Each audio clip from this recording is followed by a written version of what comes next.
The wind screamed across the ramparts of Highmoor Keep, tearing at Lady Elowen's cloak, as though the sky itself raged at the siege below. She stood alone on the highest battlement, framed in the flickering lantern light, her silhouette as resolute as the ancient stones beneath her boots. Rain hammered her face, mingling with the salt of unwept tears, as she looked down upon the chaos that churned in the valley. Fires licked the darkness where enemy banners pressed against the walls, and the clangor of steel rang out, a symphony of ruin, echoing the war that had become the marrow of her bones. She had given her word to the king and carved her life around that promise. Yet on this night, loyalty would bleed. Lightning split the night, illuminating a lone figure staggering up the muddy incline. Mud and blood streaked the stranger's armor, the sigil on his breastplate obscured by grime, but not enough to hide its meaning. The colors, sable and silver, a serpent circled in thorns, were forbidden here, the very mark of House Morcant, the enemy her father had sworn to destroy.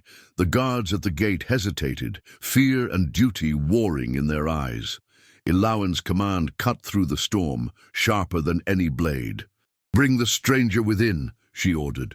Her voice brooked no defiance, though her heart thundered in her chest, as if it knew what she would find. They carried him beneath the portcullis, rainwater streaming from his battered form. The great doors groaned shut, drowning the cries of battle for a moment. Elowen knelt beside the wounded knight, her hands steady though her soul trembled. Beneath the shadow of his helm, she glimpsed a familiar jaw, a mouth pressed thin in pain, eyes, storm-dark and haunted, that once gazed at her with longing across a forbidden garden. Sir Cale, the exiled son. The boy who had stolen her heart long before she wore the iron circlet of Highmoor's warden. She had not spoken his name in years, yet it burned on her tongue like a prayer. The air between them crackled with memory and dread, the past clawing its way into the present with every ragged breath he drew. She pressed a cloth to the wound at his shoulder, feeling the heat of his skin beneath the battered mail. Blood seeped through her fingers, hot and urgent, binding them in a silent confession. The guards watched with suspicion, but none dared question her. She worked in silence, recalling the last time her hands had tended him, before exile, before betrayal, before her world had narrowed to duty and the cold comfort of stone. Kyle's gaze found hers, and in that brief, shattering instant, 1,000 unsaid things passed between them. Sorrow, longing, accusation, hope. She should have turned him away. She should have condemned him as an enemy. Instead, Elowen whispered for the guards to leave, and when the hall was empty, pressed her palm to his cheek. His eyes fluttered closed, and for a heartbeat, the clamor of war faded, replaced by the rhythm of memory. But the world pressed in, as it always did. Elowen knew the price of mercy. The keep would fall if her loyalty wavered, and rumor traveled faster than any army. Yet the thought of Cale dying alone in the storm, forgotten by all, even by her, was a torment she could not bear. She summoned her most trusted handmaiden, a silent wraith named Mireth, and together they bore Cale through winding corridors to the crypts beneath the keep. The air down there was thick with the scent of damp earth and ancient secrets. Shadows clung to the pillars, and the flicker of their lanterns set strange shapes dancing along the walls. Elowen's heart pounded in her throat, every step a trespass against everything she had sworn. In the darkness, she knelt again, binding Cale's wounds with the linens torn from her own gown.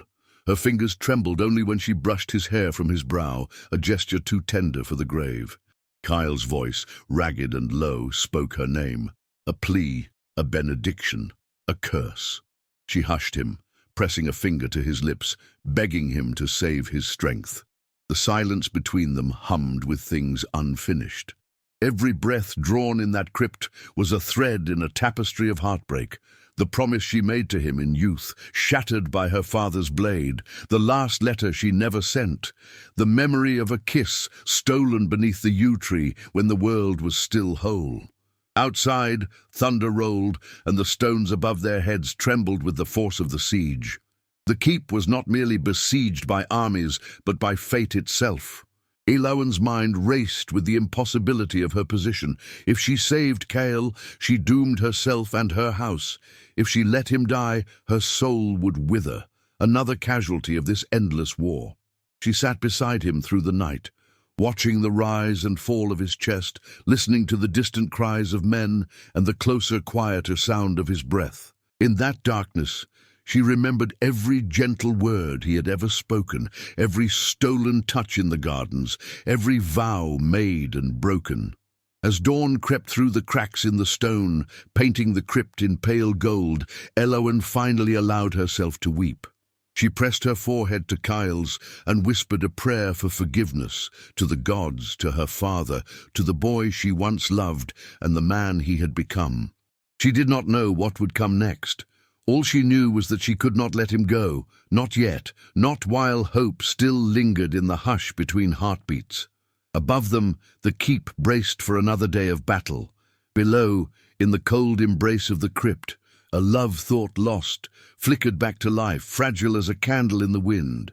The first question to those who listen: if your heart's true desire begged sanctuary at your door, would you risk the fury of a kingdom for one last chance at love? As Elowen rose to face the coming day, every secret glance, every trembling touch, every memory hidden in the shadows drew her closer to the edge of betrayal, and the war that would ignite with a single, forbidden kiss. Dawn crept reluctantly across Highmoor's ramparts, bleeding cold light through arrow slits and fractured stone. The siege drums rumbled in the valley, a heartbeat of doom that rattled the old bones of the keep. Lady Elowen moved through the waking halls with a mask of iron, her eyes betraying nothing of the storm that churned within. She had spent the night in the crypt's shadowed silence, Kale's fevered breath mingling with her whispered prayers, each heartbeat a trespass, every lingering touch a defiance of all she had sworn. Now, above ground, she wore her duty like mail, concealing the wounds that ached far beneath. The keep's garrison was thinned, their faces hollow with hunger and fear. Servants scurried, heads bowed, casting furtive glances at the banners of House Morcant that fluttered among the enemy host beyond the walls. Whispers twisted through the corridors, of ghosts, of traitors, of the lady's strange absences when the night was at its blackest.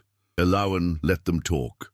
She had learned in these fevered days to let suspicion glance from her like water off a blade.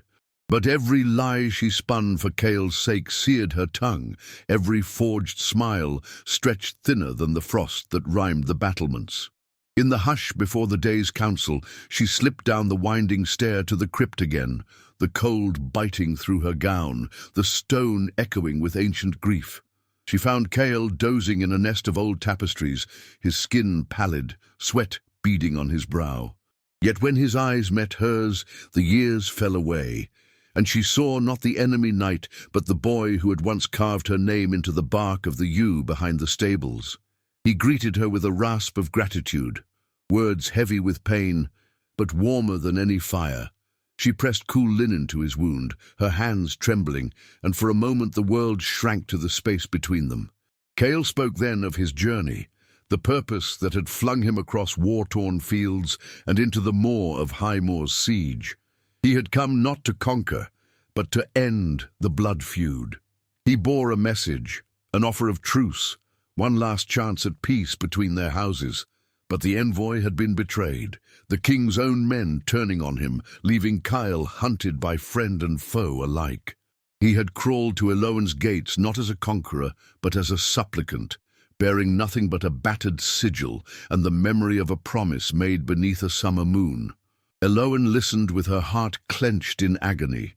She remembered that promise, the secret vow exchanged in the orchard long ago, when her hair was loose and Kyle's hands were gentle. They had sworn to find a way, to forge peace from their father's hatred, to build a future in defiance of fate. Now, as the world crumbled outside, that old hope flared anew in the darkness, fragile but unbroken. She fed him with her own hands, each gesture speaking what her lips could not. She brushed a strand of hair from his brow, her fingers lingering, memorizing the lines of his face, lines carved deeper by war, by exile, but unchanged in their power to unmake her.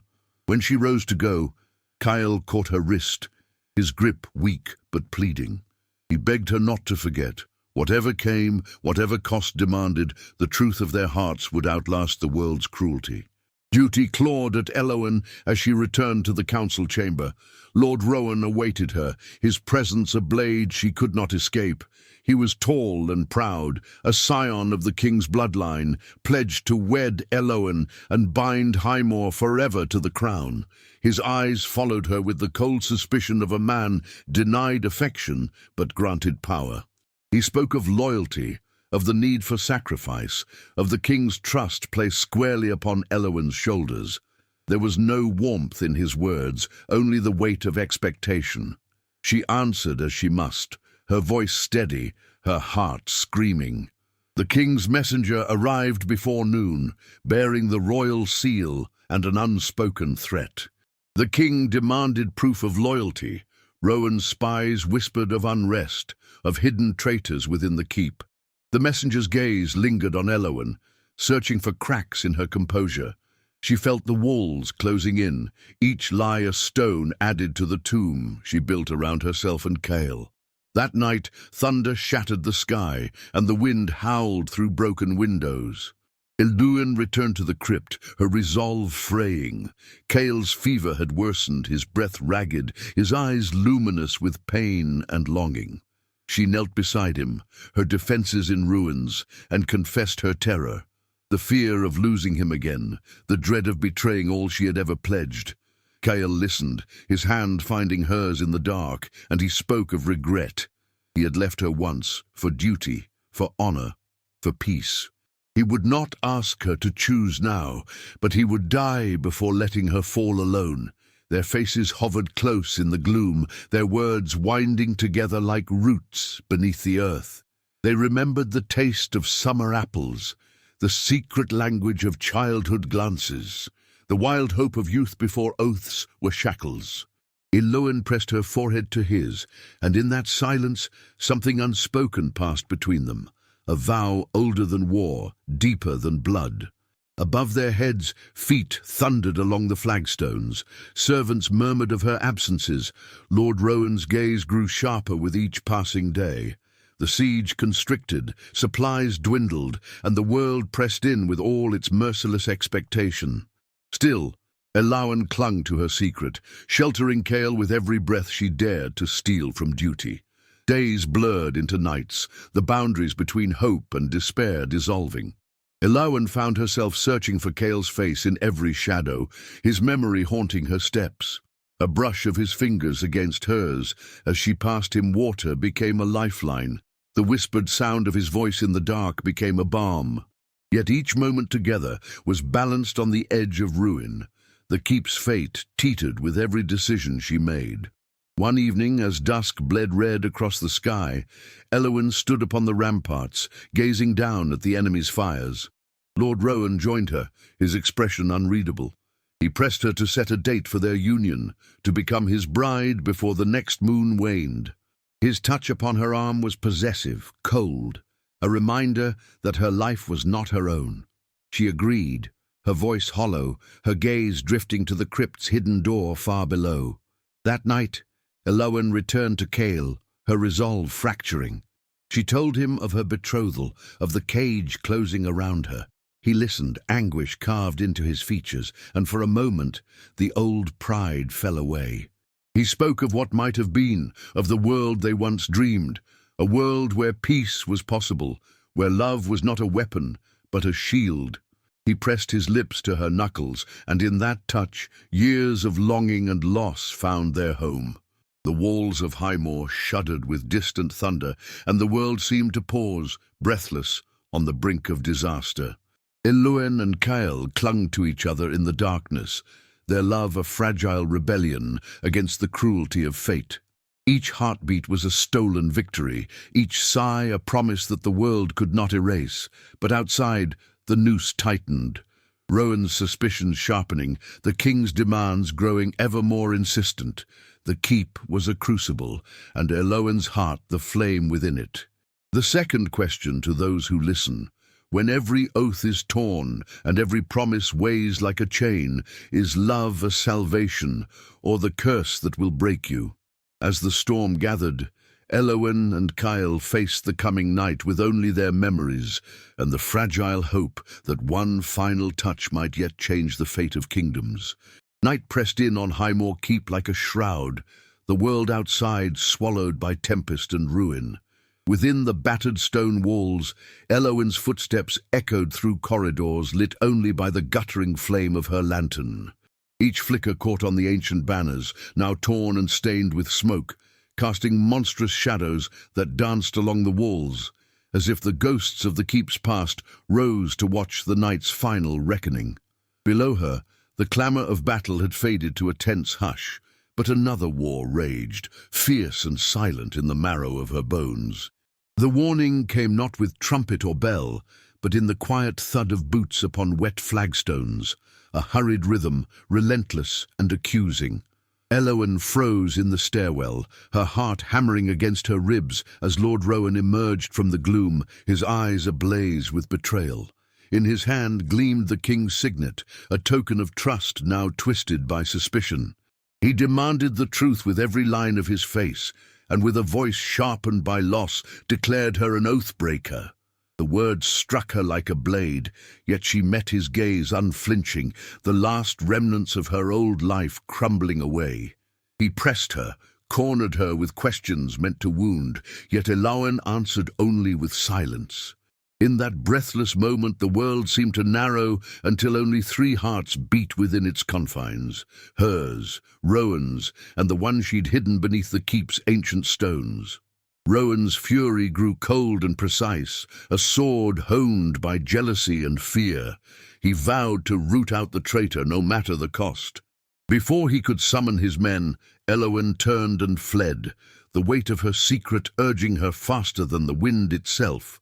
Down twisting stairways and through forgotten passages, she ran to Kyle, who waited in the undercroft, his breath ragged but his eyes burning with the same wild hope that had once drawn her to him beneath the yew tree. She pressed trembling hands to his face, the scent of old earth and ashes clinging to his skin. The world above might be lost, but here, for one suspended heartbeat, love was the only truth. Whispers bled through the stones, guards roused, Rowan's voice slicing the air, searching.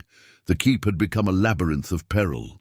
Elowen seized Kyle's hand and led him into the catacombs, a maze of shadow and bone where ancient kings slept beside forgotten traitors.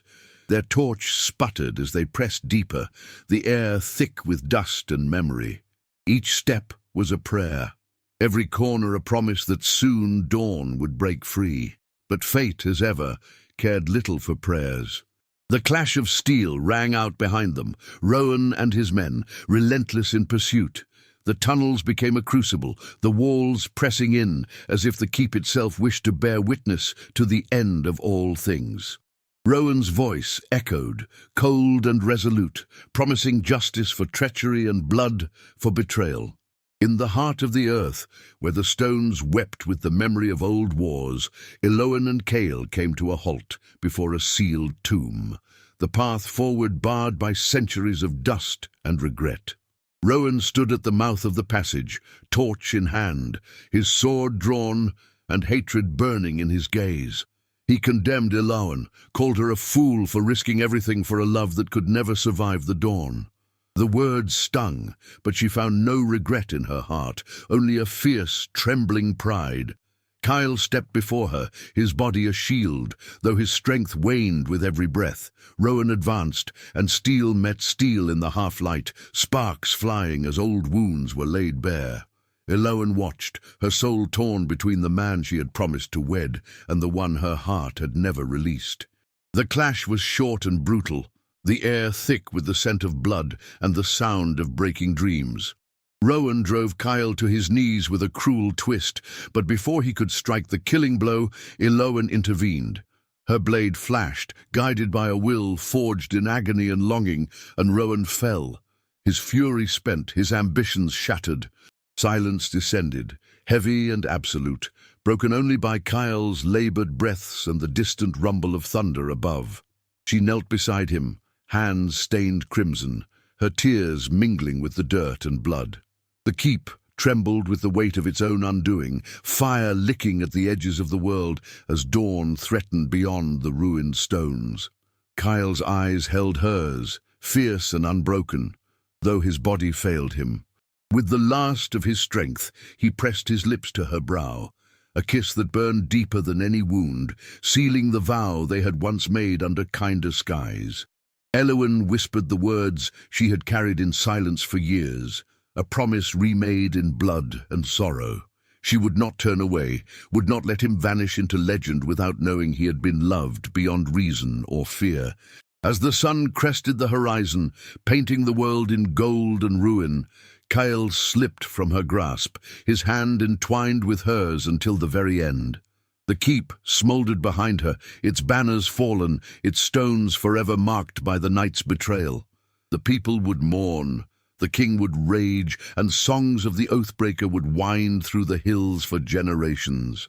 But Elowen stood alone upon the ramparts, gaze fixed on the horizon, the taste of Kyle's final kiss lingering, a memory that would not fade, no matter how many seasons passed. So ends the tale of Highmoor and the lovers who defied a kingdom. Would you, too, have risked all for a single touch that could never be forgotten? In the hush that follows heartbreak, some say Elowen's spirit still walks the ruins, her love a beacon in the darkness, a warning and a hope. For in the end, when the world demands everything, only the bravest dare to pay the price and find in ruin a love that outlives even the stones. Remember this, as the fire burns low and the shadows stretch long, a single kiss can set worlds ablaze, and even the fiercest oath may break before the longing of a heart left unfulfilled.